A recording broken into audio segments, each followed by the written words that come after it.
Hey, Adam Franklin here. And one of the questions that I was asked when I was taking in students for my SEO course, it's my search engine optimization short course, was how much has SEO changed over the years, and has the course been updated to reflect that? And it got me thinking that there's actually two sort of big questions in that.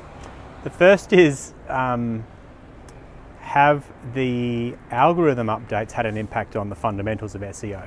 And to that I say no.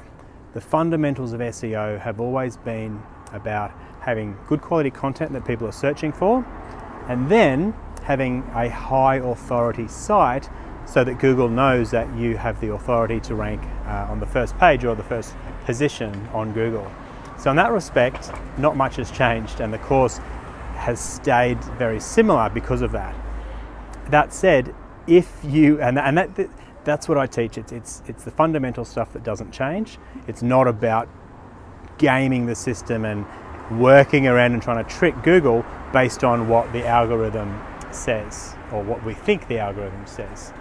So that said, the comparison is, if you are conducting SEO and you're trying to game the system and you're trying to trick Google, well, yes, lots is going to change because Google is slowly weeding out those people and closing those loopholes so that the system can't be gamed.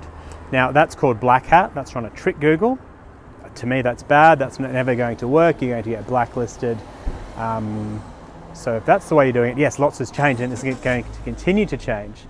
That said, if you follow white hat stuff, which is what I teach, the ethical stuff, that is going to stand the test of time and not change that much. In fact, each time there's an algorithm update, that's good because it weeds out the black hat people.